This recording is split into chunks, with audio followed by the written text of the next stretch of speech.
Hey downtown van. Hey downtown van. Hey downtown van. Hey downtown van. Hey downtown van. Hey downtown van. You're listening to Hey Downtown Van, hosted by the Downtown Vancouver BIA. Hey Downtown Van, welcome back to another episode of the podcast. I'm your host, Sofia Laratta, and today's guest is Grant Sceney. Grant is the visionary creative beverage director at Vancouver's Fairmont Pacific Rim. With a passion for storytelling through flavor, Grant shapes innovative cocktail programs that blend local ingredients and artful design. We're so honored to have Grant here with us today, and we really hope you enjoy this episode.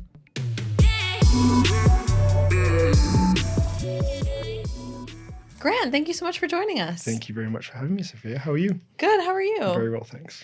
Are you a busy guy? Quite busy. Yes, life is busy, but Yes, I'm sure, especially in the summertime. Summertime, running the Pacific Rim and having a few kids keeps you Yes. very on your toes. That'll do it. Yeah. So, for those who might not know, could you just tell us a little bit about your journey into the world of bartending and mixology, and how did you get to where you are?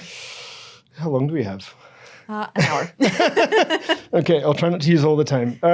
My journey is a little interesting. I'm Australian by birth, and when I knew I just wanted to travel, and I started studying tourism and hospitality with no intentional purposes, other than I wanted a skill set that I could take overseas. I moved from Melbourne to the Great Barrier Reef. I got offered a job out of school, and I worked on a private island way out on the ocean, and we ran a private resort. So for those that are here in Vancouver, the island itself was smaller than Stanley Park and had one 5-star resort, and that was it. And the people that lived there was the staff. And that was one of my first hospitality jobs. Cool. And that's when I really loved the art of, I suppose when you go on a vacation, people are excited.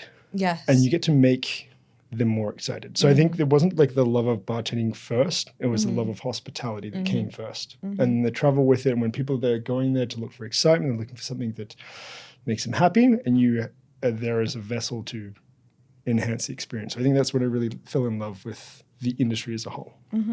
I did tourism and hospitality at Did you? university as well. Cool. Yeah. All right. I had no idea what I was going to do, but Yeah? here I am to this day. Have you used it? Have you traveled? I did. I've traveled, and I Okay. worked for a destination marketing organization for 4 years out of school. So Yeah. I guess I did put it to work. Yeah. So what brought you to Canada? So coming to Canada, so this is the segue of working on an island. Yes, it was fantastic, but it was very Remote? No, not remote. It's like there's only 300 staff that work there. Yeah. Everyone was on top of each other.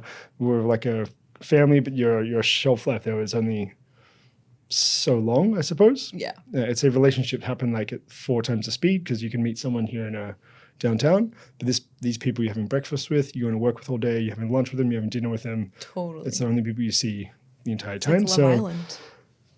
It was great. Do you No, watch honestly, Love Island? no, I didn't.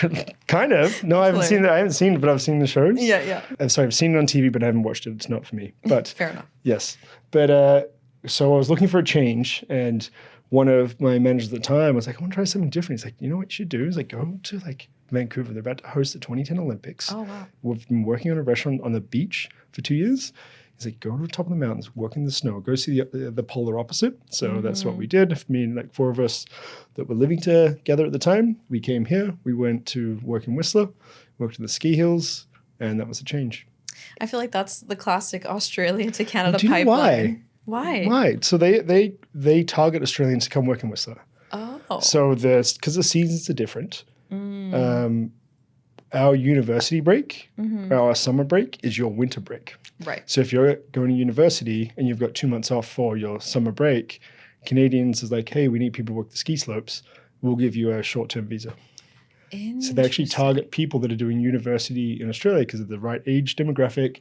You want to forget about your studies, come do a season, work on a ski hill. So they give visas for Australians. That's why. I didn't know that. I thought it was Australians just wanted to experience the snow. We do, but they make it very easy for us to do it. Okay, cool. Yeah, that's the reason. And do you learn how to ski in Australia, or when you came here, that was the first time you skied?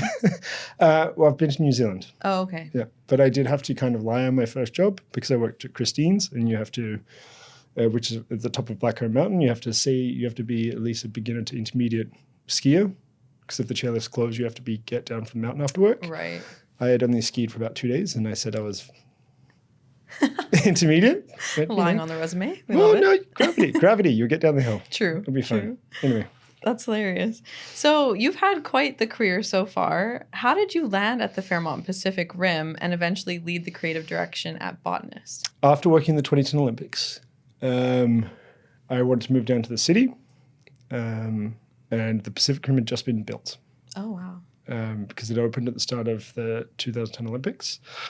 And the hotel itself actually opened with like a skeleton kind of crew, but it stayed very busy after opening because they had the Olympic torch right next to it. Yeah. So the hotel was busy continuously, and I happened to be leaving Whistler.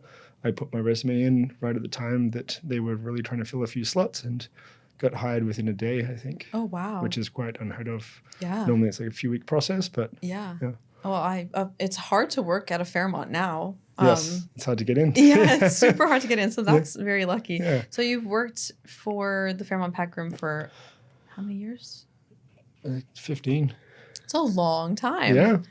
And I was, at that time, there was an Australian head bartender Okay. in the lobby lounge who I got hired underneath.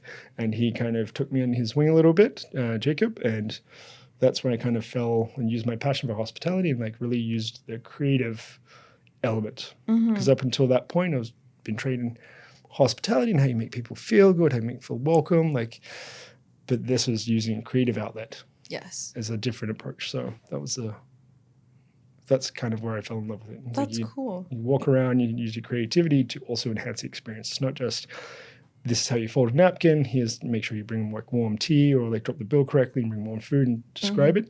You can actually use your creativity to elevate the experience and have given you a new path of hospitality, which is kind of where I really fell in love. Yeah. And you worked your way up, I guess, to where you are now, which is pretty cool that they gave you those opportunities. Yeah. So what you're alluding to, yes, I started as just a bartender, and then now I'm the creative beverage director for the hotel. Through the journey, there's always been something exciting, I suppose. There's always been new challenges. I did not think I was going to stay this long, at all. My plan was to leave after 1 year and go continue to travel around the world. But I found that Canada's a really good base to travel from, just to do short trips. Yeah. And that went from bartender. This is around there was this golden time where they had a lot of bartending competitions. Oh, interesting. And now there's less. There's still a couple of really big, good competitions, but there was a lot. Every brand was doing a cocktail comp. And this is a really good way to test your creativity, put yourself on stage, and learn from others. Like you make mistakes and you have to make a cocktail inspired by this, and you'd be given like a challenge or a task, and you had to really aggressively approach it. And That's so fun.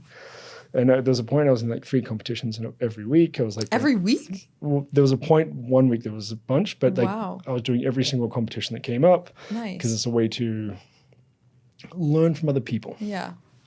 Make mistakes, but also I suppose like when you go into a bar or a restaurant now, people kind of can become monotonous or like, but if you enter a comp and you say 5 minutes to really present and hold your attention, you have to focus on every word, how it comes out, how you're moving, how you grab things, and then really focus on when you make one drink, how you do that with every guest. And like almost like make you, there's been times where you're shaking, I was trying to explain something and the guest couldn't hear.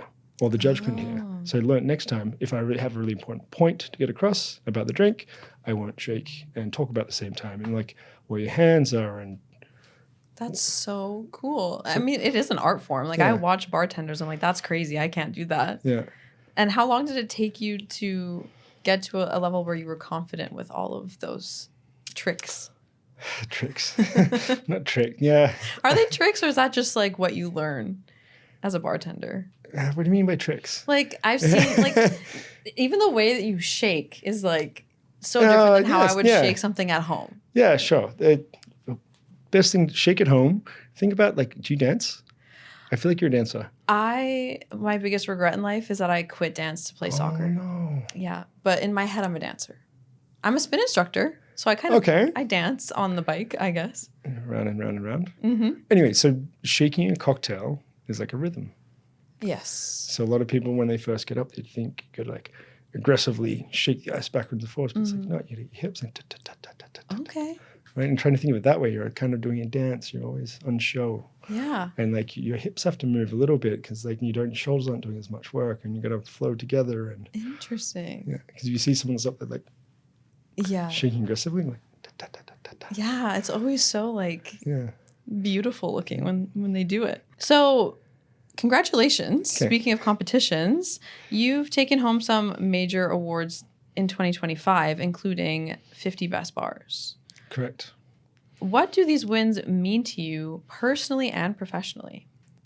I mean, the awards, obviously, you can't say they're not nice. They are great to receive, but like with every bar that receives an award, there's someone that's not receiving one, so I think we just try and do the best that we can, and we always put ourselves on show, or not on show, but like we really try and give the best hospitality and the best experience to the guests possible. And for it to be recognized is obviously amazing.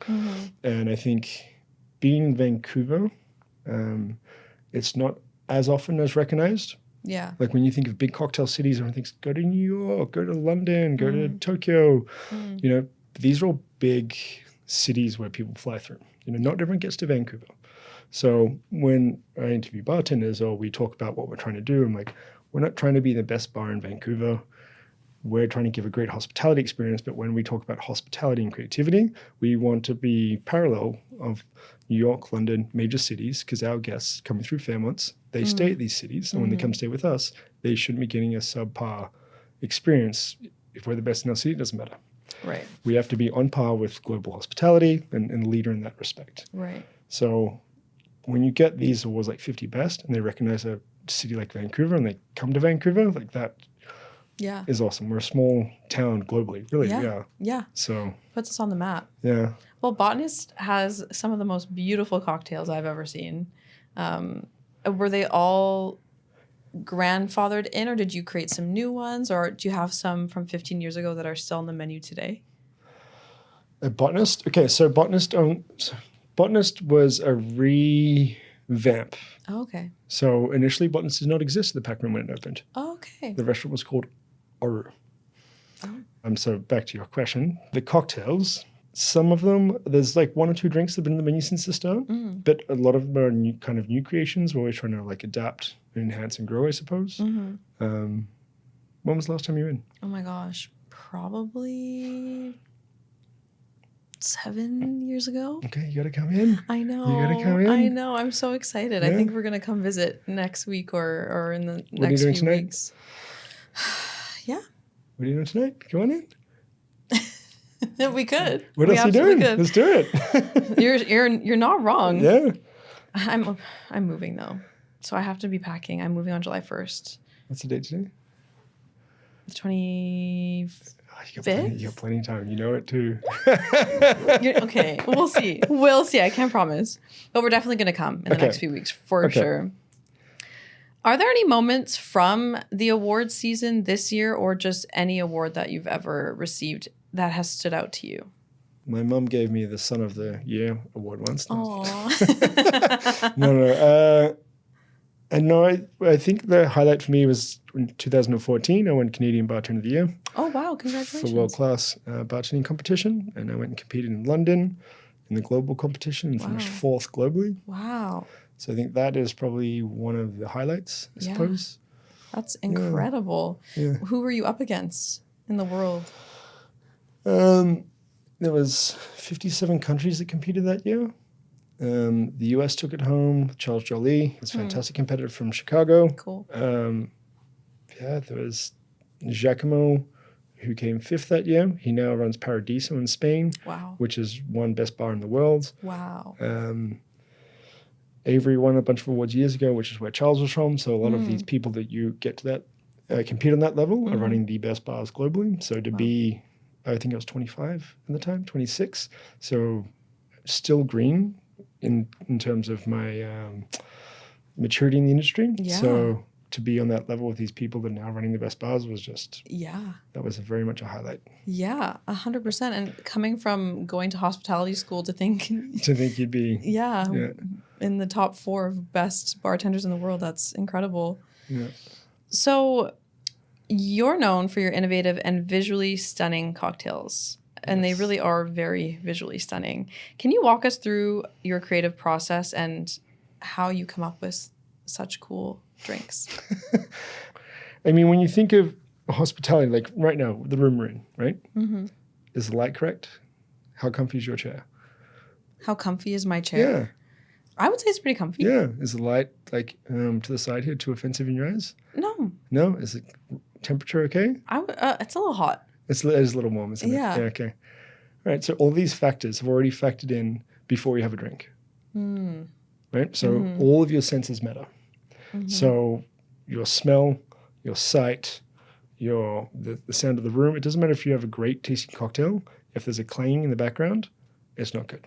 So you have to think about how you eventually these are all the starters of your senses. So when we explore how to create a drink that will really get to all of your senses, you have to think about all of the basics first, and then we enhance on it. So if you want to create an experience and take someone somewhere, generally you're trying to evoke an emotion or something that will remind them of something or something that's familiar or create intrigue. And you can do that. People taste with their eyes first. Mm-hmm. So as much as we say you taste in your mouth, no. People see things on Instagram, and if it looks good, they'll go take it. Yeah. So you have to make sure it's visually appealing. Mm-hmm. But then there's aroma too. And when you think about the olfactory system, is you taste mostly with your mouth and your smell. So you taste with your mouth, the taste comes through your nose and the back of your mouth. Mm-hmm. So it has to smell really good too. You ever smell something? Oh, that's lovely. Yes. Yes. Yeah. Same thing. If you block your nose and try and taste a good drink or food, you can't taste it. Mm-hmm. So you have to, all of these senses, the smell, the aroma, the visuals, they all have to work cohesively. Mm. Do you think that visuals 15 years ago was as important as it is now with social media and influencers? Well, I think so go back to the 80s. Mm-hmm. Like Studio 54, that's before the 80s, but like that era, it was blue drinks, it was red drinks. True. It was color, it was like visually, it was something to capture you. Mm-hmm. Right now we know that if you see something like blue across the top or bright red, it's probably artificial. So now we've been trained to know that's different. Mm-hmm. But we were still looking for something that would catch your eye or attention. Interesting. Right? Yeah. So there was always there, but it was just in a different way. Mm-hmm. Well, my favorite drink, and I don't know if it's still on the menu, was the one that came in a cage, I think. Yeah, the Candy Cat Magic. And then yeah. Oh, cool. I think it was a smoke. It was a steam. It was a petrichor steam or fog. So cool. Yeah. Is it still on the menu? No, that came up a few years ago. Oh, R.I.P. So, R.I.P. It'll come back maybe. This one was one of the funnest ones. Yeah. Do you remember what was in it? Yeah. Let me go through it. Please. So this is easier. You want to know about the creative process? Yeah. And maybe if I talk about one specifically, this will make it easier. Sure. So when we opened the hotel, or we opened the Botanist bar, we were talking about, I wanted to use Botanist and look at the elements. And so wind, water, fire, earth, are the main elements that make up botany. Water is the most important element, which is our current experience menu, which is water of life or eau de vie.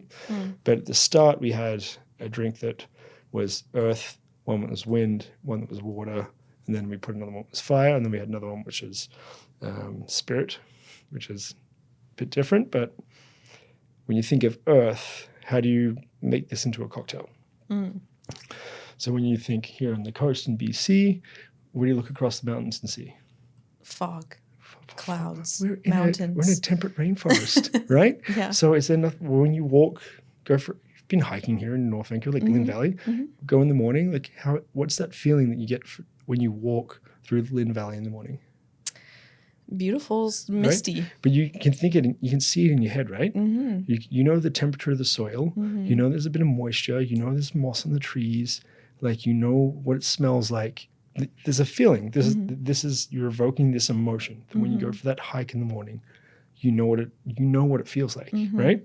So we got the aroma was petrichor, which petrichor is the aroma that you smell when rain hits dry soil. That's when insane that you even thought of that for this. So when you smell something and say it smells like it just rained, that is an aroma called petrichor. So we put that into the steam in the fog, and we built it around with live moss. And the drink had candy cap mushrooms in it, which grow. This is really cool. They grow only on the west coast of North America, and they have the same phenolic compound as maple syrup and curry spice. Oh, wow. So we have a mushroom that grows wild in Canada on the west coast that tastes like maple syrup. That's so cool. So we put these into the drink, and the petrichor aroma in the whiskey around a bed of moss. So you get this foggy, mildewy, like kind of aromatic cocktail that makes you feel like you're walking through the mountains. That is so just like, I could never think of anything like that. So it's very cool for me to be like, wow, you really thought of that to make a cocktail. Yeah. Like the aroma of the rain touching the soil. I didn't even know there was a word for that. It was dubbed by an Australian scientist. Really? Yeah. Oh, wow. When you try and create an experience, you think of the emotion or the feeling you're trying to get, you recreate it.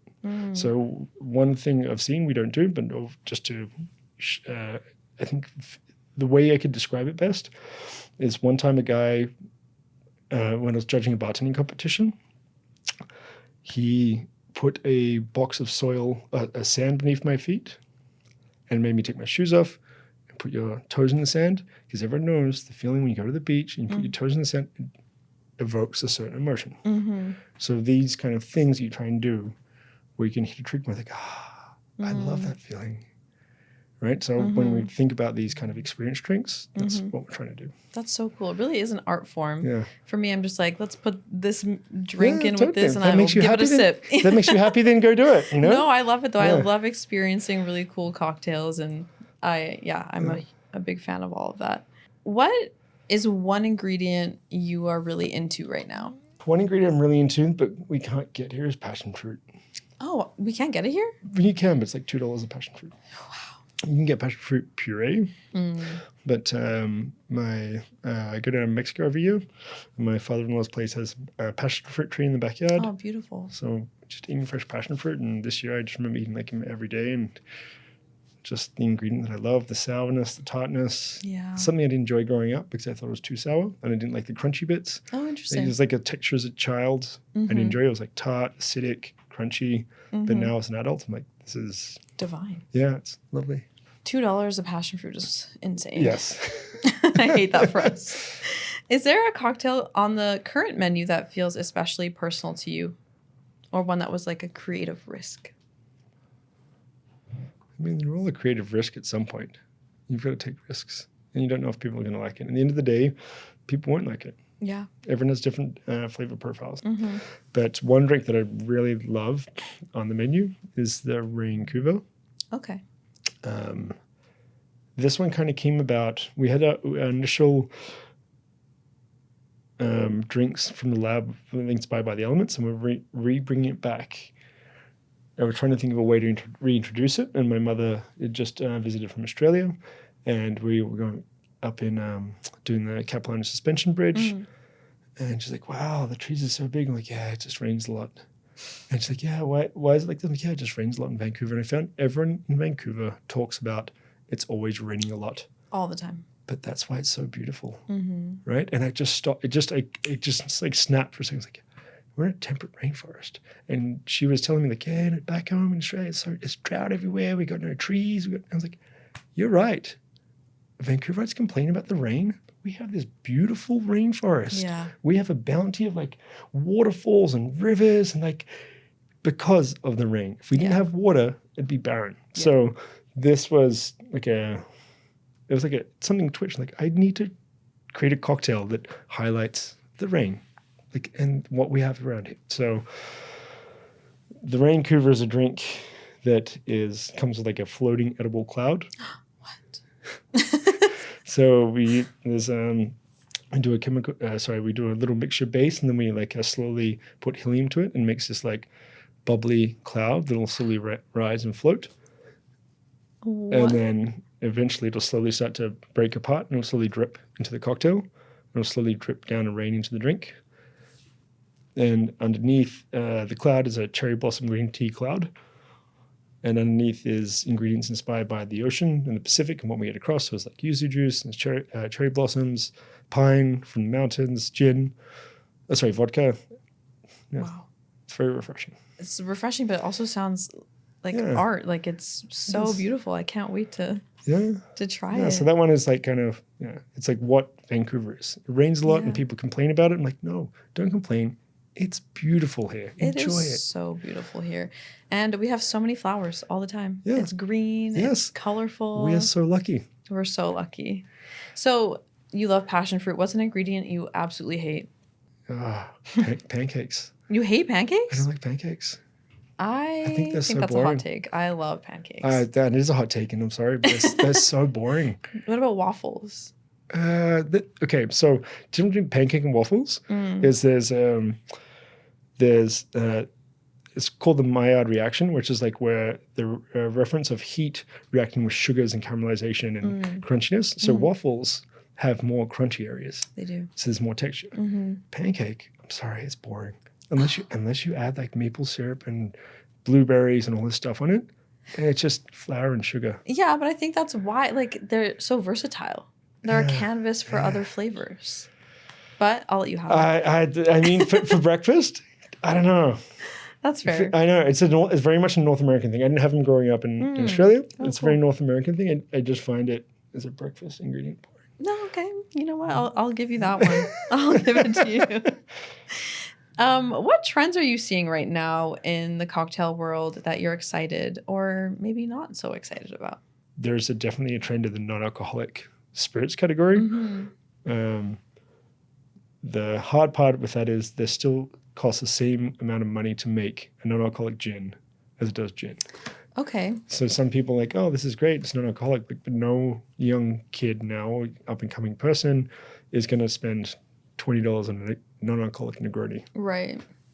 So right now it's trending towards less alcohol, and there's more non-alcoholic options, but the cost to reward, I think, is just not aligned yet. I didn't know that it was the same amount of effort to make a non-alcoholic. Yeah, because you still have to make the gin, right. then you got to remove the alcohol. Right. But I guess like the cool thing about non-alcoholic spirits and stuff is that you can still be creative with your drink and it can still taste like absolutely. it. You like there's still I think you want people to be inclusive, and I'm trying to bring it up a few times. Like there's a point that it kind of made me jump out about the non-alcoholic drinks was when my wife was pregnant with our first kid, and there was nothing for her. And there wasn't anything like when the first 3 or 4 months for a woman, when they don't want to tell people they're pregnant, if they go out to a social gathering, there was no way they could be included in that toast or that cheers without, oh, I'm not drinking tonight, right? So having a drink menu that you'd have a cocktail in a champagne flute that was not non-alcoholic, or like came in a martini cube. Well, it looked like a cocktail, not just a tall glass with juice and soda. There's only so many Shirley Temples you can have. Exactly, but people would know if you went out to a bar with your friends and you had 3 Shirley Temples. Like, what's up?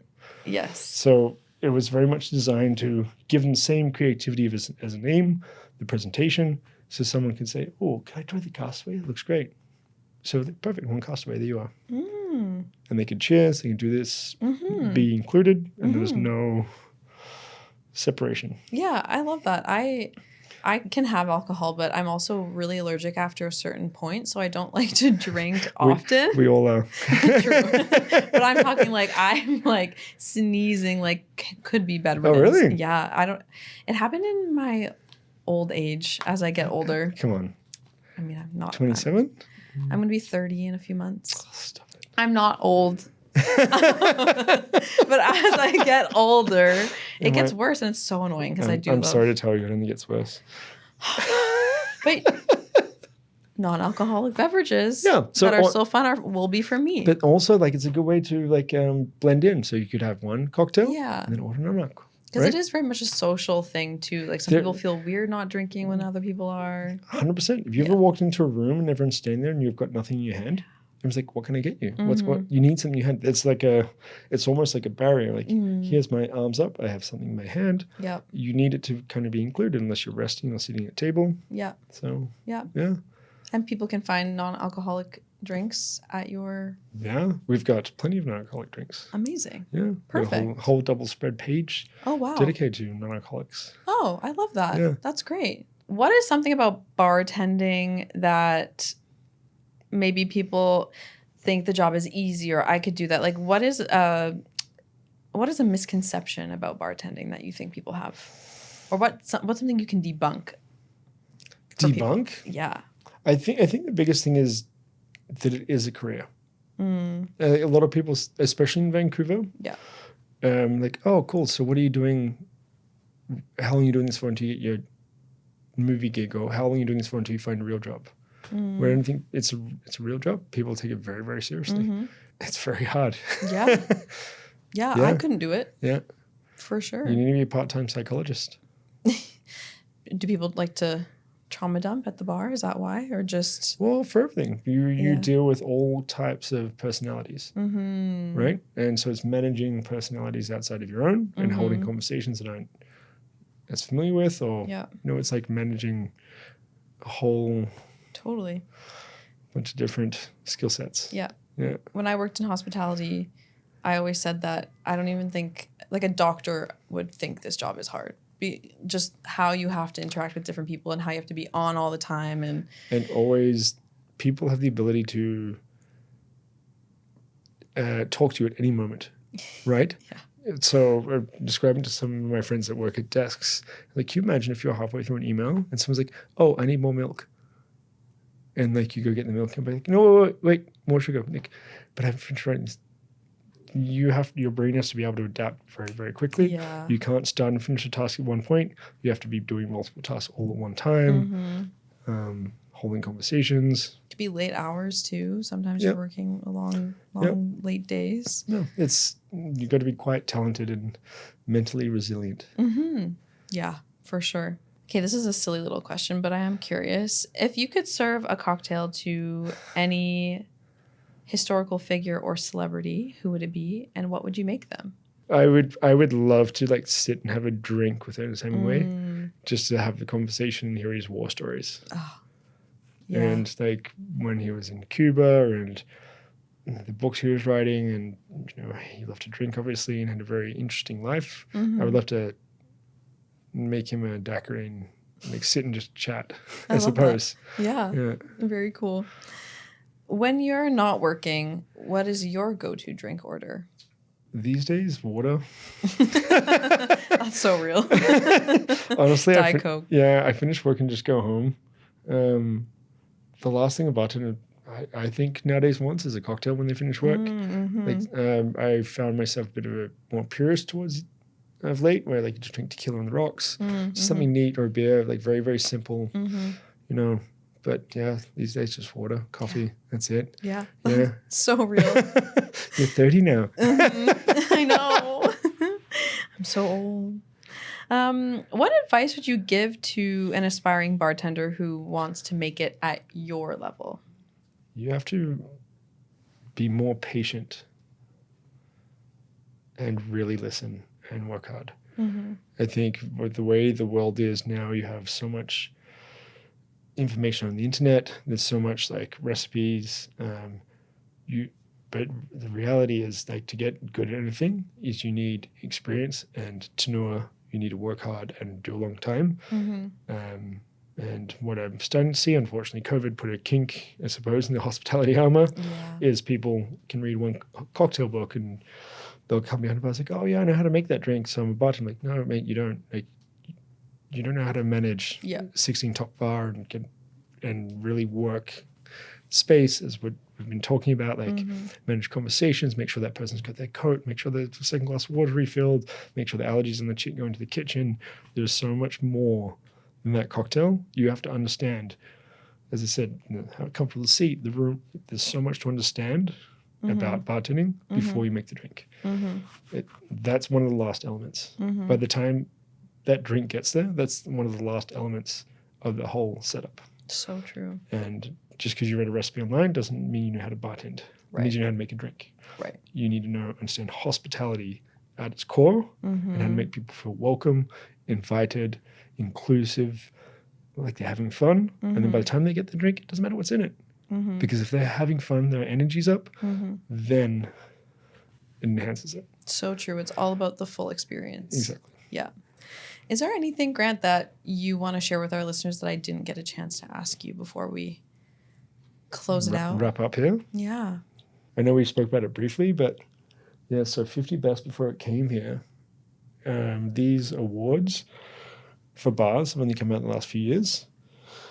And it was in Mexico the last 2 years. And I was chatting with Lewis, who runs Lawa in Bagheera downtown. We were both in Mexico together. Oh, cool. And we heard in the grapevine when we were in Mexico last year that the awards weren't going to go to its current location. So him and I both came back to Vancouver and thought, how do we get it here? So he went and sat down with Ken Sim, had a coffee and a few others, and I reached out to our GM, Jens, at the hotel. He works on the tourism board, and we talked like, how do we bring this here? Like, what do we have to do? Put a proposal in, and we aggressively went after 50 Best to be a host city. Wow. So we reached out to them and said, hey, come to Vancouver. We'd love to have you guys up here. And we've really worked hard to make sure that the awards came to Vancouver. And by this, we brought, all the best bars in North America here because they have to come to see where they place in the awards. Right. So we really aggressively went after that, and it was a big success. Yeah, I didn't know that you were the reason why I came to Vancouver. That's amazing. Yeah, we want to promote Vancouver and like have everyone here. So how many people came for that? I don't know how many people came, but it was about 2,000, 3,000 people. That's a lot. Yeah, I think. And not all competitors or all competitors? So it's not there's no competitors. It's not comp. 50 Best Bars is the awards ceremony. Got you. So they were the host city. So they invite the bars up in the top 50 best bars, and they come to see where they placed in the awards. Right. So by doing this, you're bringing all the best bars, all the best hospitality bar talent in the Americas to Vancouver. You kind of get to show off what we do, I suppose, and like host them here and like bring them to your house. So it's really quite an honor to have, the best minds in our industry in the city for a week. Yeah, no, that's incredible. Congratulations. Yeah. Cool. Awesome. Well, Grant, thank you so much for joining us. Thank you for having me. It was great. Yeah, it's been great. And we'll come visit you at Botanist very soon. Tonight. Thank you for listening to Hey Downtown Van. We really hope you enjoyed today's episode with Grant Sceney. If you'd like to learn more about our organization and all that we do, you can visit us on our website, dtvan.ca, or follow along with the podcast at Hey Downtown Van.